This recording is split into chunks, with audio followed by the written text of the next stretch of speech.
Bon, c'est pas drôle, on commence cette vidéo avec une triste nouvelle. Notre drone n'est plus de ce monde. Je suis dégoûté, je faisais voler le drone, le dernier plan à 5-6 mètres de haut. J'ai perdu le signal du drone. Il a foncé dans l'eau. J'avais déjà eu un commentaire comme quoi au-dessus de l'eau, les capteurs avaient du mal.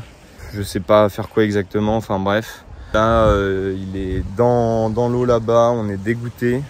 Quand même 700 € mis à l'eau quoi. Et là le problème c'est qu'on est en Albanie et qu'il n'y a pas de revendeur G. Enfin si, il y en a deux à Tirana. Donc soit là on retourne à Tirana pour aller chercher un drone au risque de même pas trouver le drone qu'on veut. Soit on attend de pouvoir en acheter un. Et le problème c'est qu'on va pouvoir faire de plans du reste de l'Albanie déjà pour sûr, parce qu'au minimum ce sera en Grèce qu'on pourra en retrouver un. Donc je suis dégoûté, franchement là c'est un coup dur. Je pense qu'avec tous les chocs qu'il a pris le drone, il a fini par avoir pas mal de problèmes. Déjà il faisait plus de bruit au niveau du moteur, je perdais plus souvent le signal. J'avais plein de problèmes, il était très peu stable. Puis j'ai essayé de chercher avec les gens qui étaient en paddle que j'ai pris, mais impossible de le retrouver quoi. En tout cas, si j'ai bien un conseil à donner à toutes les personnes qui ont un drone, c'est d'éviter au maximum sur ces formats-là, des formats mini, c'est d'éviter au maximum de voler au-dessus de l'eau, vraiment à des distances éloignées. Moi, je conseille minimum du 20-30 mètres de haut au minimum. Les plans trop rapprochés, trop souvent, ça finit en catastrophe et c'est comme ça que les gens le perdent en général. Donc voilà.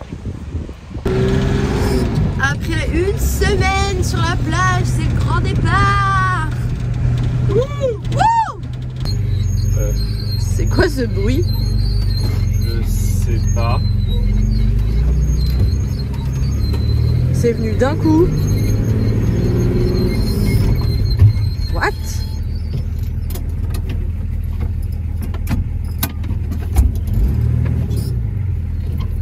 Bizarre, ce genre de bruit hein.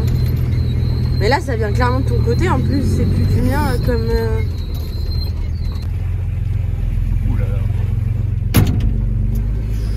À l'avant là, il commence à nous faire des bruits bizarres. Mais d'habitude c'est de mon côté, le bruit d'hélicoptère, et là c'est de ton côté. J'espère qu'on va pas enchaîner les galères.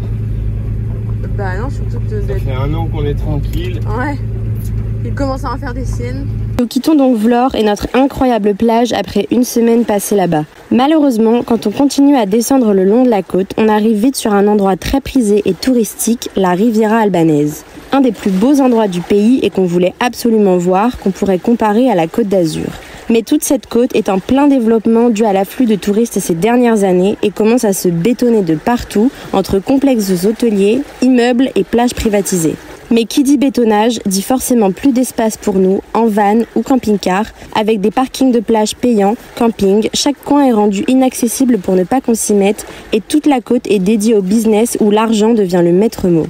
Une partie de l'Albanie que nous n'avions pas encore vue, bien loin des montagnes où la liberté et l'hospitalité sont rois et où la nature a encore ses droits. Un envers du décor de ces belles plages aux allures de carte postale qui nous attristent alors que nous avons profondément aimé notre temps dans ce pays jusqu'à maintenant.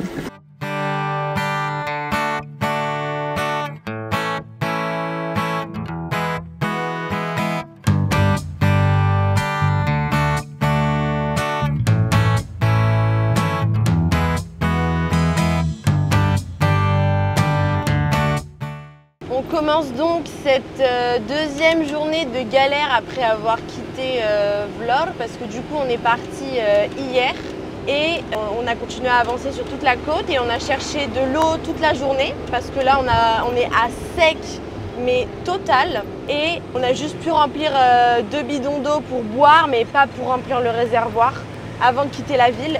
Et on s'est dit qu'on trouverait après en chemin, et impossible de trouver. Alors pourtant nous qui disions que voilà, c'est très facile de trouver de l'eau en Albanie, dans les montagnes, etc. Il y a des robinets partout, enfin vraiment.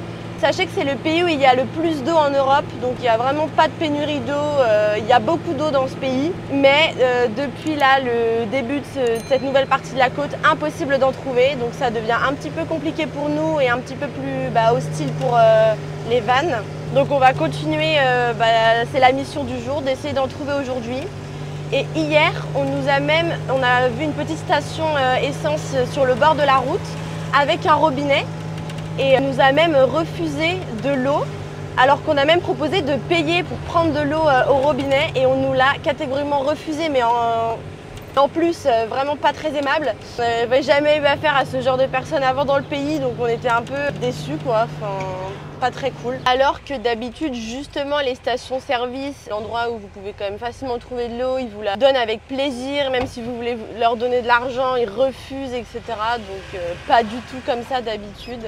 Et en plus de ça, malheureusement, on a encore eu une mauvaise expérience avec des gens hier soir, donc 2 fois dans la même journée alors qu'on n'en avait pas eu avant pendant toute l'Albanie. On a voulu aller à une des plus belles plages du pays, la Gjip Beach. Si vous allez là-bas, vous allez devoir payer un parking, mais c'est de manière totalement légale, quoi. Ces gens normalement n'ont pas à vous faire payer. En fait, on nous laissait vraiment pas le choix, ils sont désagréables au possible. Et du coup, on a fini par partir en fait, parce que sinon, soit t'es forcé, soit tu pars, mais c'est clairement de l'abus de s'approprier des endroits naturels qui ne sont pas sur leur propriété privée ou qui ne leur appartiennent pas.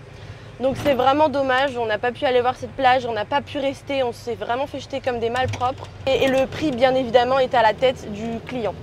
C'est par brise.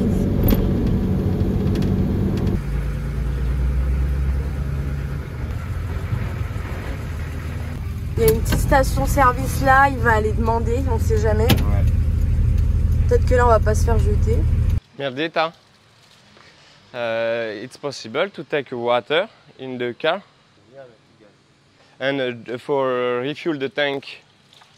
No English, no speak English. No speak English. The water in the tank. If you give you Aqua. yes, in the cars. Yes. Gas. No, water. Agua. Quoi? Yes. Possible? Yes?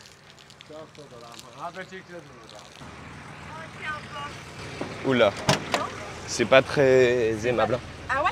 Mais bon, j'ai fini par avoir le oui quoi. Ah. Ils ont quand même fait genre ils comprenaient pas, donc j'ai fait le langage des signes. Ah bah stop. D'accord. Stop? Yes? Ok. Ouais. On n'a pas compris ce qui vient de se passer, il a dit stop et il a dit si go. Et en fait il vient de couper l'eau, après il l'a remis, il m'a dit stop au début, il a coupé et après il a remis, il a dit non en fait c'est bon. Et du coup il faisait genre il parlait pas anglais, il comprenait Trop pas. bizarre. C'est pas hyper aimable comme d'habitude, hein. Non. C'est moins aimable là, la côte. C'est ça. Bon, on a quand même eu de la chance. On a quand même de l'eau et c'est le Je principal. pensais pas là qu'on allait trouver si vite aujourd'hui parce que hier vraiment toute la journée on n'a rien trouvé. Donc dans la malchance on a quand même eu de la chance. Je vais lui donner 100 lek. Ouais c'est toujours ça. Hein. Oula, quand on voit des gens déjà direct sous un parasol comme ça, avant même de faire le chemin pour aller à la plage, ça s'annonce mal. Moi ça sert à rien, on vient de faire demi-tour direct parce que... Il s'est levé direct. Ils étaient assis, ils s'est levé direct, donc t'as à peine commencé le chemin. Donc là cette fois-ci c'était pour aller à Yamani Beach. On vous mettra encore les avis des gens sur cette plage. C'est une catastrophe, je veux dire, par rapport aux gens qui essaient de te faire payer et tout. C'est une catastrophe. Si t'es albanais, ça passe. Si t'as une plaque albanaise, ça passe. Donc, ah oui, la voiture, ils sont passés normal. On n'a même pas envie de se prendre la tête, en fait, encore une fois. J'ai l'impression qu'on va pas pouvoir voir une seule autre plage du pays. Plus on avance, plus on est dégoûté, en fait. Ah la vache. Tout ça pour ça, bah non merci. Bon, hein. bah on n'a rien loupé, hein. Vu le nombre de parasols. Mais attends, mais t'as pas un seul endroit où te mettre? Bah non, tout est privatisé. Voilà, comme on vous disait, tout est privatisé. Ah, l'enfer. Malheureusement, ça correspond un petit peu à ce qu'on nous avait dit. On avait croisé des couples de Français, d'Allemands, d'Autrichiens, etc. qui faisaient l'inverse de nous, qui remontaient le pays. Et ils étaient dégoûtés de la côte parce qu'ils ne pouvaient rien faire. En fait, tout est payant, tout est privatisé, tout est bétonné et voilà. Et on s'est dit, bon, ça va le faire quand même, c'est pas non plus la Côte d'Azur. Au final, on retrouve ce qu'ils nous ont dit, quoi. On peut même pas profiter des plages qui ont l'air magnifiques, quoi. On est dégoûtés. Maintenant, on va essayer la plage de Porto Palermo, donc qui est un tout petit peu plus loin, après l'endroit où il y a la zone militaire. C'est à la balle, hein. On va voir. La bonne nouvelle, c'est que cette plage là, Porto Palermo, oh là, désolé du pare-brise dégoûtant, c'est pas envahi par les parasols. Faut pas dire qu'on va pas essayer de nous faire payer. Non, mais apparemment, on n'essaie pas de faire payer les gens ici. J'ai pas vu de commentaires comme ça, donc c'est peut-être positif. Tout est aménagé de façon à ce que tu peux pas te garer. Ouais, là, il y a la petite plage en bas qui visiblement n'est pas payante, mais tu peux pas t'y garer en fait. Ah oui, en fait, on est au bord de la route et on se met où? Enfin, surtout nous qui sommes énormes. C'est ça le parking de la plage. Voilà, bah, il est complet. Hein. Bah il est voilà. full, hein. Donc là, il n'y a pas un parking avec quelqu'un qui te fait payer, mais en fait, tu peux pas. Ah bah voilà, et là, tu descends là et la petite plage est en bas. Là, voilà. L'eau est quand même magnifique, mais voilà quoi, on est un peu bloqué en fait. Il y a l'air d'avoir des camping-cars par contre. Peut-être qu'on peut s'y poser. Un petit bout de plage sauvage. Un petit bout de plage sauvage. Pas trop parce qu'après il y a les, il y a les parasols. Derrière, hein. Oh, cool. Bon, il y a un grand espace là. On va essayer d'aller voir à pied un peu la côte, ce point-là, vers Borch Beach. On va voir ce que ça donne. Bon, voilà, là c'est un peu plus sauvage, on va dire, mais c'est parce que c'est que le début, parce que là il y a déjà les parasols et tout. Là il y a déjà une sorte de remblai en béton. D'ici peut-être 2-3 ans, c'est totalement pris d'assaut quoi. Là l'eau est quand même magnifique, elle est hyper transparente, mais c'est pas les petites criques comme on a vu avant quoi. Bon, là au moins l'avantage c'est qu'on peut y accéder. Là il y a déjà des beds. Ils sont pas encore totalement installés, mais d'ici cet été ça devrait être installé. Petit feu, c'est très sec autour, alors là à tout moment ça part en immense feu sur la plage. Non mais directement limite à côté des gens, un peu spécial. Là du coup on est à Keparo, je me suis trompée, enfin Borch Beach c'est encore un peu après. Donc Keparo là ça va, ça reste quand même mignon et agréable. Et puis même si tu veux pas aller sur les parasols, juste à côté quoi. Voilà, tu peux quand même te mettre à côté, on va pas te jeter de la plage quoi. Bon, on va continuer à avancer. Déjà là on n'est plus dans des villes, c'est un peu plus nature. Donc on a plus de chances de trouver des beaux coins tranquilles. Puis il y a une sorte de chemin là. Ouais, une sorte de petit chemin, ça va.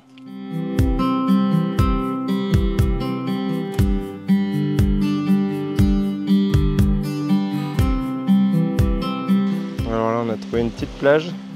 Ah, elle est trop belle. Elle est trop mignonne. À mon avis c'est pas très facile d'y descendre, mais la couleur de l'eau est magnifique. Borch Beach, ah bah d'accord, bah elle est impraticable. Pourquoi? Bah, regarde le nombre de transats. Transat et parasols. Il y a un coin là-bas, ça a l'air d'aller. Mais Borch Beach, c'est une connue, c'est celle-là. Bah, du coup, la petite plage qui était en dessous, elle est accessible par là, mais sauf que nous, on peut plus avancer là. Comment tu fais? Je sais pas. Non, on sait pas comment ils descendent par contre. On sait pas trop comment ils descendent, mais je pense que sur les cailloux, c'est possible. Une autre plage ici, mais privatisée. Oula.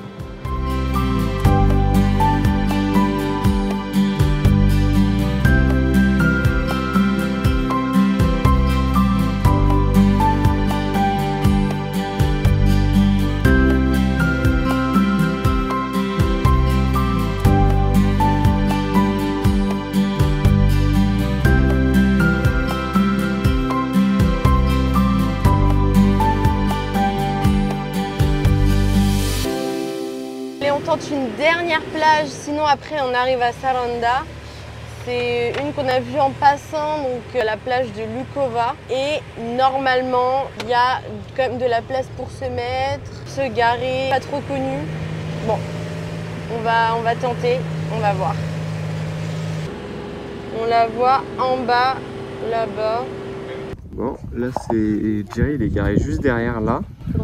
Et il y a un autre parking ici qui est gratuit. Donc ça c'est plutôt cool. Alors pourtant là c'est un peu aménagé et tout. Pourtant c'est aménagé, mais comme quoi des fois, hein, ouais. Ça sert à rien d'y comprendre quelque chose. Bon bah c'est cool, et puis il y a même des petites toilettes, enfin c'est vraiment bien aménagé, c'est mignon. Combien de temps ça va durer? la plage sans parasol, sachant qu'ils sont en train d'en planter là. Puis à mon avis, ça va continuer tout le long, jusqu'à la rendre complètement parasolisée. Et voilà, on a enfin trouvé notre petit spot baignade pour la journée. Il est 15 h, c'est pas trop tôt. Ouf, enfin.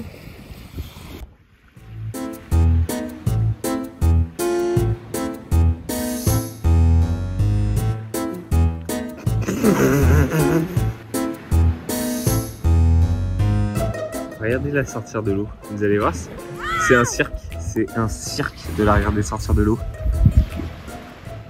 Là, elle fait genre c'est une belle sirène. On est ici du coup, et juste à côté là il y a un petit panneau avec un petit chemin qui amène un petit peu plus dans la forêt. On va aller se cacher un petit peu plus, histoire d'être tranquille. Hop, allez, joue.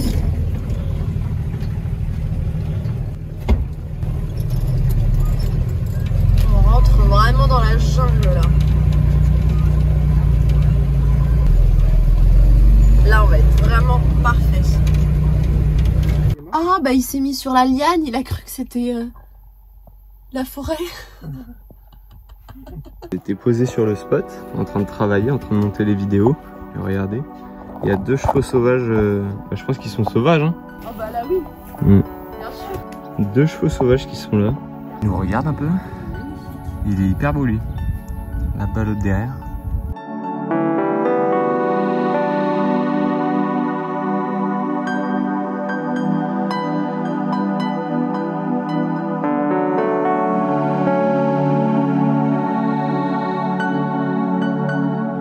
Franchement, le spot sur lequel on est là, on est à 200 mètres de la plage. On est un petit peu dans les forêts, là, comme vous voyez. Et le spot, il est juste génial, quoi. C'est trop bien. On est posé dans le van, le haillon grand ouvert, en train de travailler sur les ordis, sur les montages. Que demander de plus, quoi. Je pense que ça se voit qu'il fait chaud. Je suis un petit peu. On dirait que j'ai les poils tout blancs. On dirait que je suis le Père Noël. Ah, c'est le Père Noël.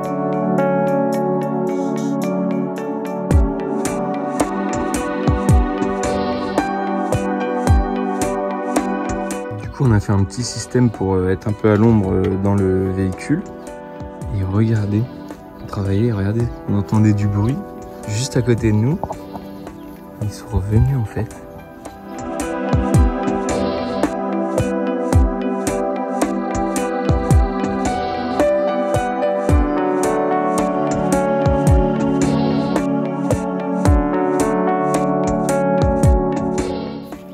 Bon, ils sont pas très sauvages, hein, parce que il est juste à côté, il fuit pas. Il y en a un qui a un peu plus peur, c'est le marron là-bas. Mais sinon, les blancs, ils ont pas très peur. Ça mange beaucoup. Depuis tout à l'heure, ils mangent, on les regarde manger.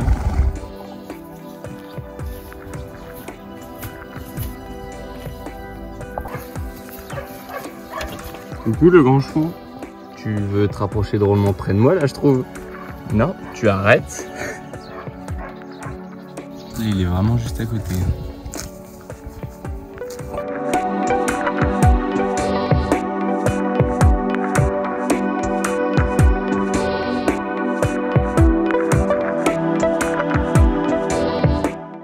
Bon bah on va être obligé de refaire la mission eau assez vite parce que d'habitude ça nous tient une semaine, 10 jours quand on fait le plein complet. Mais là vu qu'on n'avait pas eu d'eau pendant plusieurs jours, il y avait toute la vaisselle qui s'était accumulée. J'ai dû laver du linge à la main, ce qui consomme énormément d'eau. Bref, du coup là ça a tenu que quelques jours. Et donc du coup on va déjà devoir aller en retrouver.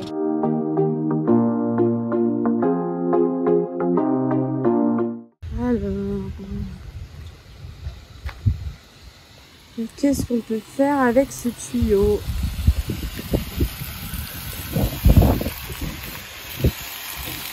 Là c'est le max. Bon, bah, on va pas pouvoir remplir du riz avec le tuyau directement dedans. Dommage. Normalement il y avait 2 robinets là avant et je vois qu'il n'y a plus rien. Donc pas cool. Donc on va pas avoir le choix de remplir avec le tuyau jaune, sauf qu'on peut pas le mettre directement dans le tank pour remplir au tuyau. Donc on va être obligé de le faire avec les bidons. Ah puis là par contre c'est un dépotoir, sérieux, en vrai c'est écœurant de voir ça. Ah, toutes les bouteilles en plastique, tous les bidons. Oh là là. C'est une déchetterie là. Bon du coup on n'a pas trouvé mieux pour re-remplir l'eau. À la base on a voulu la remplir à la plage où on était là à Lukova. Mais on s'est retrouvé avec de l'eau. Je vous laisse regarder la couleur de l'eau, ça donne vraiment pas envie, elle était complètement terreuse. Donc malheureusement on a à peine rempli le réservoir et on est carrément en train de, c'est la première fois qu'on fait ça, de revider l'eau des bidons pour la re-remplir. Parce que là franchement vu l'état de l'eau, bof quoi. Là elle a l'air plus claire quand même. Et les locaux la boivent. Ouais. Celle-là, les locaux la boivent, alors que elle, on nous avait vraiment dit que c'était pas du tout potable et hyper terreux. Donc elle, ça va être mieux. Et de toute façon, autour de Saranda, il n'y a pas 10 000 endroits. Donc on va remplir même le tank obligé. Pour avoir de l'eau vraiment claire et propre dans le réservoir, parce que si on continue à mettre de l'eau terreuse, on allait clairement l'encrasser. Donc là, on n'avait pas rempli beaucoup d'eau, mais vider le début qu'on avait commencé, et puis après on a arrêté quand on a vu l'état de l'eau. Parce que sinon on va avoir beaucoup de terre dedans et comme ça à la place on remplace avec l'eau claire là et ça va nettoyer un petit peu entre guillemets. Ah oui, la source c'est vraiment un endroit là, hein. Il y a carrément du monde et puis ils ont beaucoup de bidons. Oula, regardez tous les bidons. Ah, on se retrouve carrément à faire la queue. On n'est pas prêt d'avoir fini de remplir. Entre les 130 litres à mettre là et nos bidons en plus à remplir, oh là là, et à faire au bidon. Ah oui, l'endroit est prisé. Regardez à côté là comment l'eau elle est claire, en plus elle est fraîche. Comment elle a l'air vraiment bonne en vrai. C'est beaucoup mieux. En fait c'est vraiment là où tous les habitants de Saranda viennent remplir leur eau, il n'y a pas 10 000 endroits. Donc c'est pour ça qu'il y a autant de monde. Et c'est surtout qu'on profite de ce moment-là pour tout faire parce qu'on ne sait pas quand est-ce qu'on va recroiser de l'eau. Il n'y a peut-être pas d'eau dans les prochaines villes, enfin même quasiment pas. On a vu très peu de points sur l'application Park Fortnite avec de l'eau. Donc on en profite tant qu'on en voit. Il fait très peur ce gars. Oula! Ah le bruit que ça fait!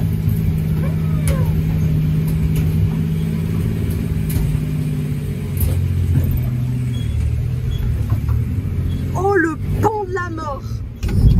Alors là, au secours.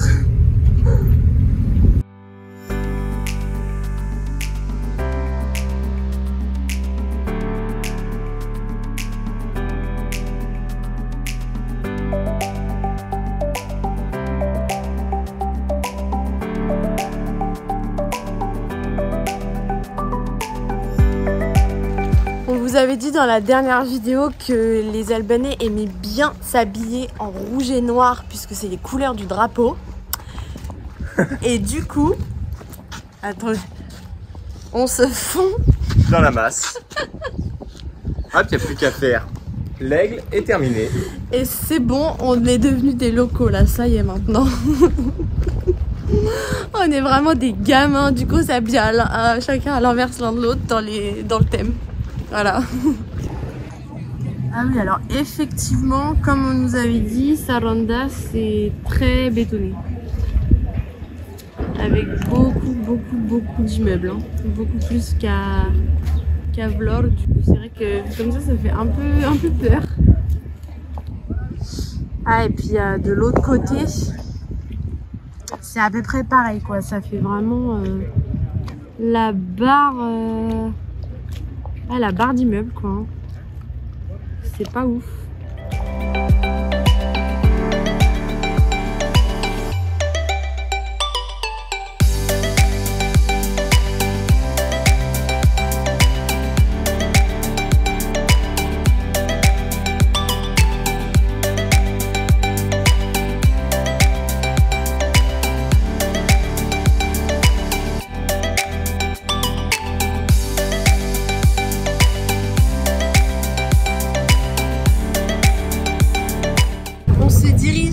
actuellement vers Ksamil, qui est un peu là la bête noire de notre voyage en Albanie, puisque c'est la station balnéaire huppée et connue de tout le pays. On peut le voir de nos propres yeux en fait. C'est aussi vraiment dans le but de le montrer parce qu'on a remarqué que personne n'en parle de ça en fait, que l'Albanie a vraiment un problème de tout vouloir faire payer sur la plage, du parking au parasol, etc. On voit déjà à quoi ça ressemble. On essaie d'aller dans un endroit que des amis à nous ont donné, une sorte de camping abandonné. On pourrait être spoté face à la mer. Donc on va tester ce camping là et essayer de se spotter là-bas, mais sinon on ne pourra pas rester sur place parce qu'on ne pourra pas du tout se spotter là-bas. Donc voilà l'endroit, le Fins Caravan Camping. Ah oui, d'accord. Donc qui était avant un camping et qui maintenant est un bout de terrain à l'abandon.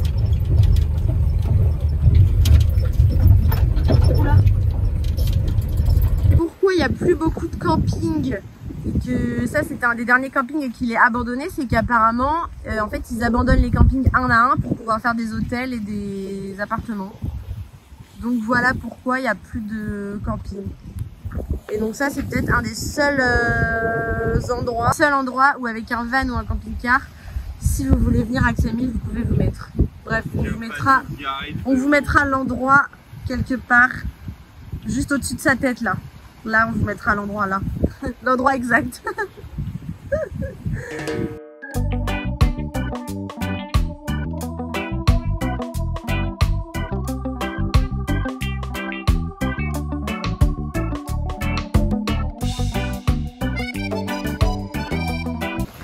Excusez-moi, pouvez-vous m'indiquer où est mon bungalow s'il vous plaît? Oui, troisième sortie à gauche, madame. Par là-bas? Ouais. Là? Ouais. Très bien, merci. Et ça suffit, hein. Faut arrêter là, hein. Faut le calmer. Hein. Il y a des trucs qui piquent les pieds quand on descend. Il est en train de nous faire un paillasson. Regardez-moi mon transat. Bon, ça vient, oui. Hop! Comme ça, on va aller le mettre sous les parasols là. Un transat de parasol. 15 € s'il vous plaît, madame.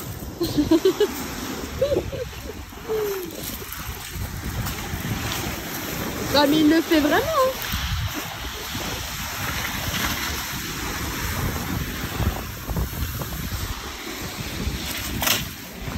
Allez! Ah voilà, vous n'avez plus qu'à vous installer, voilà. Ça vous plaît pour 15 €, mademoiselle? Merci, c'est parfait. Oh bah. Et en plus fonctionnel comme tout. Il est tout neuf. Un peu. Il est comme neuf. Voilà. Je viens de créer un business à 15 € par heure. Il ne reste plus grand chose du camping. Hein.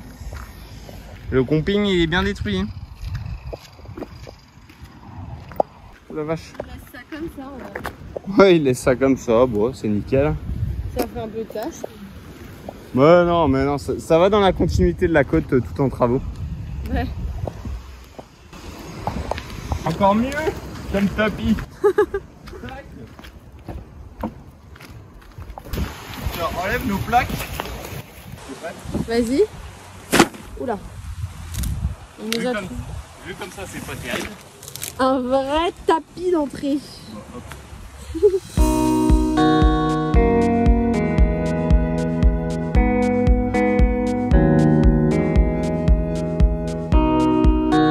Regardez, là on est carrément sur des transats en palette. C'est fait maison. Et ce qu'il faut savoir surtout, c'est la particularité de Ksamil, c'est qu'en fait pour faire du sable blanc, parce que sinon ce serait que des cailloux et du rocher, ils ont ramené du sable de chantier. Regardez. Enfin, je crois que ça s'appelle comme ça, hein, c'est des trucs de chantier. C'est pas du tout du sable. Voilà, donc les plages de sable blanc en photo de Ksamil, c'est faux. Totalement faux. Tout est fake. Donc là, ils vont mettre les parasols, tout ça. C'est très artificiel en fait, Ksamil. Tout est faux. Là-bas, tu as le gros tas de sable de chantier. là, il y a les restaurants, les transats, tout ça. Tu sors de la plage, tu arrives sur le chemin, tu te retrouves face à ça. Bon, bah pourquoi pas, hein. Donc voilà à quoi ressemblent les plages de Ksamil, le côté où il y a du monde. Donc là, on n'est pas en plein été. Et donc vous avez plus de place pour les serviettes, etc. De toute manière, vous vous faites virer si vous êtes avec votre serviette et que vous ne payez pas deux beds et un parasol au moins. Alors, en tout cas, ce qu'on aura compris en descendant toute cette côte depuis Vlor, c'est que les Albanais et les parasols, c'est une grande histoire d'amour. Ici, ils sont un petit peu plus chers, les trucs. C'est environ 20 balles pour les deux. Il y a encore le plastique, c'est tout neuf, il y a encore le papier bulle. Ouais, là, au moins, c'est pas fait en palette, mais du coup, c'est 20 €. Là, on est sorti complètement. Là, on sort de la ville petit à petit. Et bah, ça continue quoi, même quand on sort de la ville, ça continue tout le long avec des installations. Là on le voit un petit peu mieux au niveau de l'eau, elle est toute trouble en fait. Donc dès qu'on marche, bah, c'est le sable là comme on a fait voir. Et on le voit un petit peu mieux. Et c'est pour ça qu'elle a une couleur si claire.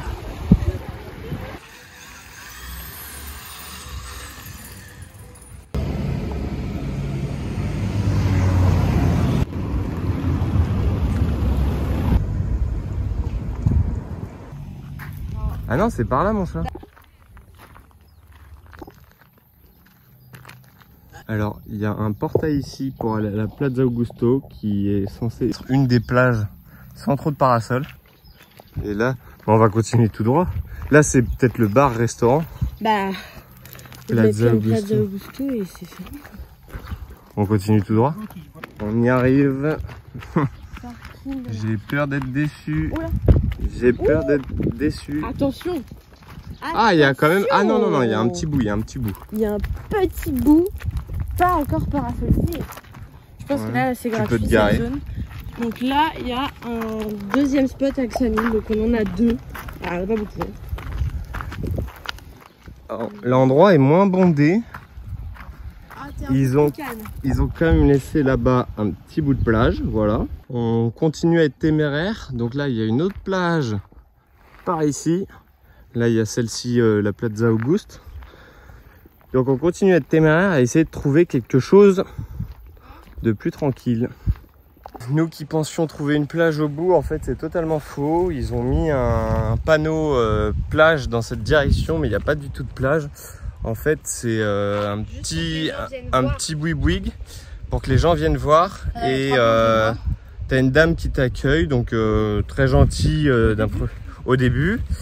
Et elle insiste pour que tu viennes t'installer, etc. Et donc nous, on s'est dit, bon, bah pourquoi pas, après avoir marché, se prendre une petite bière. Ah oui, t'as vraiment deux chaises de poser. Deux chaises et une table. Et du coup, on se dit pourquoi pas, au moins là c'est un peu plus tranquille, on est plus loin, donc les prix seront un peu moins chers. Dans le reste de l'Albanie, il faut savoir qu'une grande, une 50 centilitres, c'est environ 200 lek, donc 2 €. 250 lek, c'est le max. Et là, elle voulait nous les vendre les deux pour 10 €. Donc bah bye bye. Je lui ai dit non, dans le reste de l'Albanie, c'est beaucoup moins cher. Allez, 6 € si vous voulez à la limite, quoi. Enfin, c'est ce que je lui ai dit. Elle a dit non, non, non. Mais je lui ai dit bon, bah pas grave, on s'en va. Tant pis, hein, c'était juste pour se rafraîchir, mais là, plus du tout gentil. Ah, c'était Scarface. Scarface. Elle a changé de visage, on lui dit bah au revoir, bonne journée et tout. Elle nous a pas répondu. C'est limite, ça nous a pas fait. Ça va pas ou quoi? Mais oh. Et tant pis pour toi, non mais. Sérieux, quoi. La mentalité n'est pas pareille que dans le reste du pays, ça c'est clair. Je pense qu'on va clore là-dessus. Ouais. La côte albanaise est très belle. Ils ont une côte magnifique, mais ils l'ont juste ruinée. Ils ont beau avoir une côte magnifique. Franchement, la plupart des voyageurs sont très très déçus aussi. Ouais. Ça ne vaut vraiment pas le coup de faire cette côte albanaise, quoi. Autant voir les beautés de l'intérieur du pays. Les gens sont bien plus sympas parce qu'en plus ici ils sont désagréables. À partir du moment que tu leur lâches pas dessous, au début ils sont... Bah, on n'a plus de sourire, franchement on n'a plus rien, quoi. On n'a plus de contact avec les gens. Alors que depuis le début on avait pas mal de contact avec la population. On fait 200 mètres et puis on retrouve un petit market avec des frigos. 1,50 € la grande bière, hein. On retrouve nos prix. Voilà. Voilà, Paya. parfait. Il n'y avait pas besoin de rester chez madame, madame pas contente là-bas. La semaine prochaine, on change de pays après un mois passé en Albanie et on vous emmène en Grèce à la découverte de ces paysages incroyables. Le moment pour nous également de vous faire un petit bilan sur l'Albanie en deuxième partie de vidéo. Merci à tous d'avoir regardé cette vidéo. N'hésitez pas à l'aimer et vous abonner, ça nous soutient énormément dans nos projets. Et on se retrouve dimanche prochain pour la suite de nos aventures.